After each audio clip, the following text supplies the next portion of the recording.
साल भर तक घर में कोई भी फंक्शन हो, सोना नहीं खरीदेंगे। जब ये संकट का काल है तो कम से कम एक साल के लिए हमें विदेशों में जाने की बातों को टालना चाहिए। हेलो दोस्तों, मैं आपका अपना अनमोल सर आपके बीच एक बार फिर से हाजिर हूं हमारे अपने YouTube चैनल SIE क्लासेस पर। दोस्तों, आज की वीडियो में हम देखेंगे कि अभी हाल ही में हमारे प्रधानमंत्री श्री नरेंद्र मोदी जी ने जो देश के लोगों को एड्रेस करते हुए उनसे 7 डिमांड्स की हैं, उनकी वजह से पूरे देश में एक जबरदस्त बहस का माहौल छिड़ गया है और सबकी जुबान पर सिर्फ 2 ही मेन सवाल हैं कि भाई आखिरकार हमारे प्रधानमंत्री ने हम लोगों को गोल्ड में इन्वेस्ट करने के लिए क्यों मना किया है और हमारे देश में फ्यूल की बचत करने के लिए क्यों बोला है। तो कुछ लोगों का तो यह भी कहना है कि भाई हमारे भारत की अर्थव्यवस्था पर एक बहुत बड़ा संकट आने वाला है। तो कई लोग बोल रहे हैं कि ये भारत को आत्मनिर्भर बनाने की दिशा में सोची समझी साजिश है। तो इसकी वास्तविकता क्या है, हम इस वीडियो के अंदर आपको ये सारी बात समझाएंगे, तो बने रहिएगा वीडियो के अंत तक। उससे पहले हम आपको पहले ये बताएंगे कि मोदी जी ने जो 7 डिमांड्स हम लोगों से की है, वो फर्स्ट डिमांड जो मोदी जी ने हमसे की है वो है वर्क फ्रॉम होम, यानी कि घर से ही रहकर काम करना है। आपको याद होगा मोदी जी ने ऐसी एक डिमांड हम लोगों से कोविड पैंडेमिक के टाइम पे भी की थी। तो पहली डिमांड में मोदी जी ने बोला कि आप लोगों को घर से ही काम करना है। दूसरी डिमांड में उन्होंने बोला कि आपको फ्यूल कंजर्व करना है, यानी फ्यूल की बचत करनी है। अगर आप लोग कहीं पर ट्रेवल कर रहे हो और आपके रास्ते में कोई किसी दूसरे पर्सन को भी काम है, तो अगर इन केस आप अपने प्राइवेट व्हीकल से ट्रेवल कर रहे हो तो कोशिश करो कि उन लोगों को भी आप साथ में लेके जाओ, और अदरवाइज सबसे बेस्ट तो ये है कि आप पब्लिक ट्रांसपोर्ट यूज करो, अपने प्राइवेट व्हीकल का यूज ही मत करो।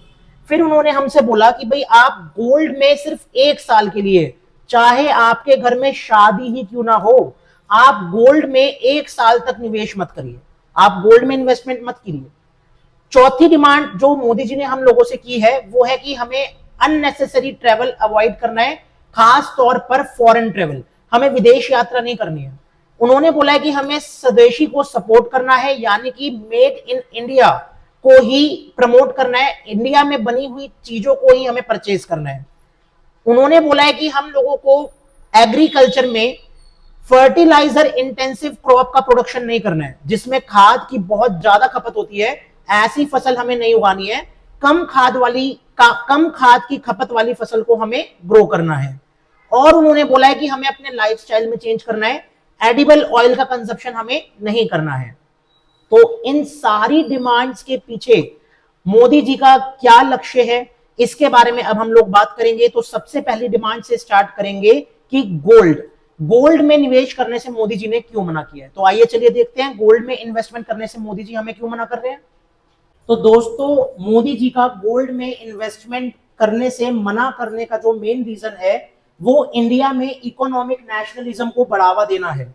आप जानते हैं इस टाइम देश में, पूरे देश में ग्लोबल इंस्टेबिलिटी का माहौल है। ग्लोबल इंस्टेबिलिटी का कारण आप जानते ही हैं कि युद्ध के संकट मंडरा रहे हैं, और जब भी युद्ध के संकट मंडराते हैं तो आपकी सप्लाई चेन अफेक्ट होती है। अब सप्लाई चेन अगर अफेक्ट हो रही है तो वहां पर सरकार जनता से अपेक्षा करती है कि जनता हमें सहयोग करे, तो हम अपनी इकोनॉमी को डिस्टेबलाइज ना होने दें।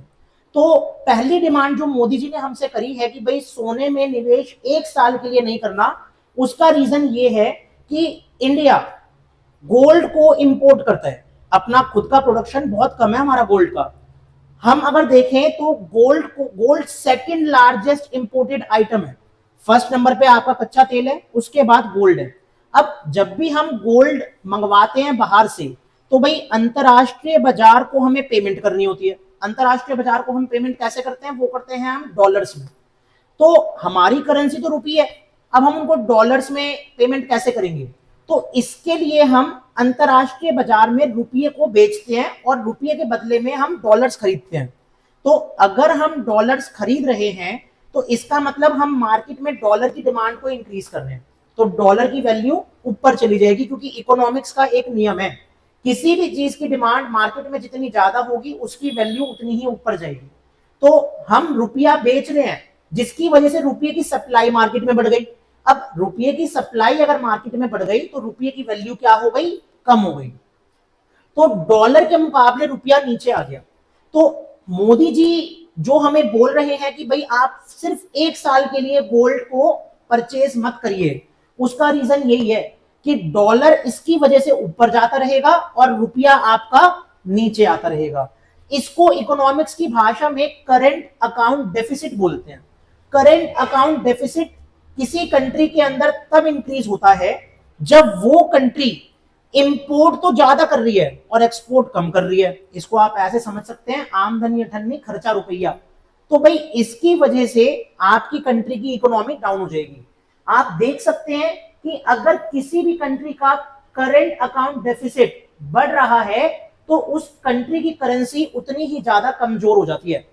तो सीधा सीधा हिसाब है, अगर हम एक्सपोर्ट ज्यादा करेंगे तो हम सरप्लस में जाएंगे और इंपोर्ट ज्यादा करेंगे तो हम डेफिसिट में जाएंगे।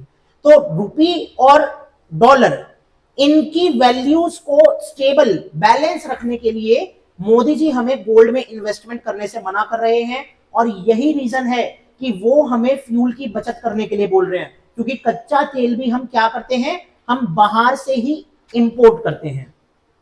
तो अब हम देखेंगे अपना नेक्स्ट टॉपिक। आइए अब हम देखते हैं कि Modi ji work from home की बात क्यों कर रहे हैं। देखिए, जब भी हम काम पर जाते हैं तो हम वाहनों का इस्तेमाल करते हैं, और वाहनों का इस्तेमाल करने से पेट्रोल और डीजल इन दोनों की कंजप्शन होती है।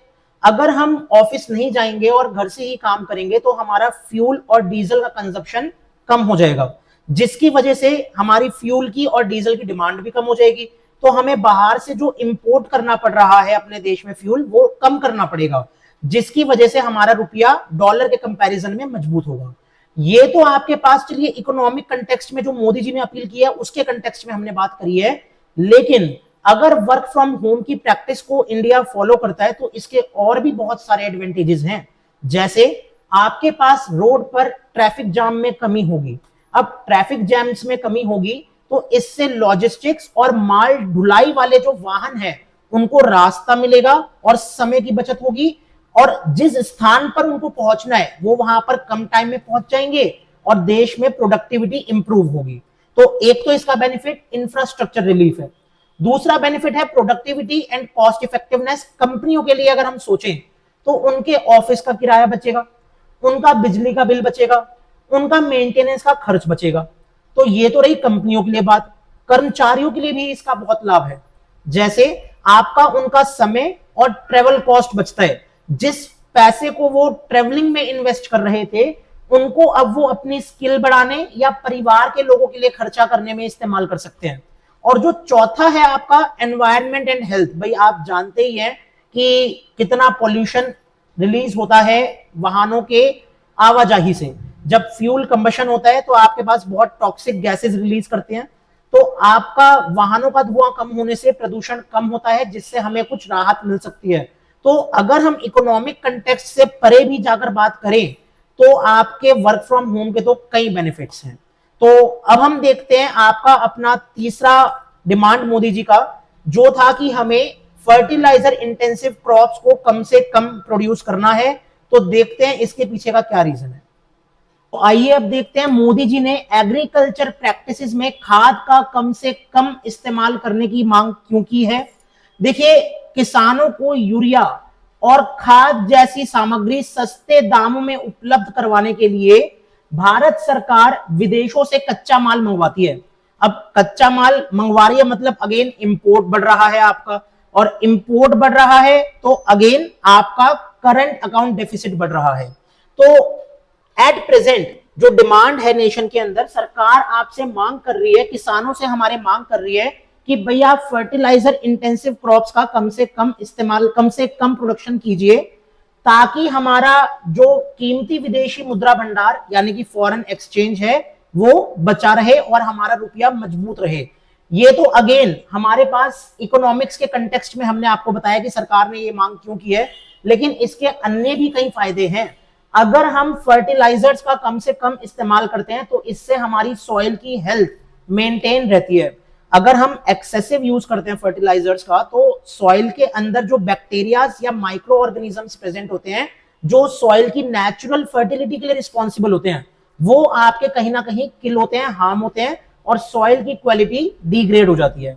इसके अलावा देखा गया है कि पंजाब और हरियाणा जैसे राज्य जहां पर खाद का अत्यधिक इस्तेमाल किया जाता है फसल को उगाने के लिए, वहां पर कैंसर और किडनी जैसी बीमारियां, किडनी की बीमारियां और कैंसर जैसी बीमारियां लोगों में बहुत तेजी से फैली हैं। तो अगर हम खाद का इस्तेमाल कम से कम करेंगे तो मानव स्वास्थ्य बढ़िया बना रहेगा और कैंसर जैसी बीमारियों के खतरे भी कम से कम रहेंगे। तो एज अ जागरूक नागरिक हम लोगों की भी कुछ फंडामेंटल ड्यूटीज बनती है कि हम सरकार को सहयोग करें। तो हमें मोदी जी की इन अपील्स को बिल्कुल सीरियसली लेना चाहिए और इन 7 मांगों को जो उन्होंने हमसे की है उनको उन्हें पूरा करके दिखाना चाहिए ताकि हम भारतवासी अपनी इकोनॉमी को स्टेबलाइज रख सकें। आखिर हम सब भारतीय हैं तो हमारे लिए देश सर्वप्रथम होना चाहिए और हमारे देश के राजा श्री नरेंद्र मोदी जी, हमारे माननीय प्रधानमंत्री जी ने हमसे ये अपील की है तो इसका मतलब उनका हम पर पूरा भरोसा है कि वो इतना हम पर भरोसा करते हैं कि अगर मैं अपने देशवासियों को कुछ बोलूंगा तो वो उस चीज में मेरा पूरे से पूरा सहयोग देंगे। तो हम लोगों को मिलकर उनको सहयोग करना है। जय हिंद, जय भारत, भारत माता की जय। दोस्तों ऐसी ही इंटरेस्टिंग वीडियोस को लगातार देखने के लिए हमारे चैनल को लाइक, सब्सक्राइब करना मत भूलिए और बेल आइकन को भी प्रेस कीजिए ताकि हमारी लेटेस्ट वीडियोस के रिगार्डिंग आपको रेगुलर अपडेट्स मिलते रहें। Thank you very much.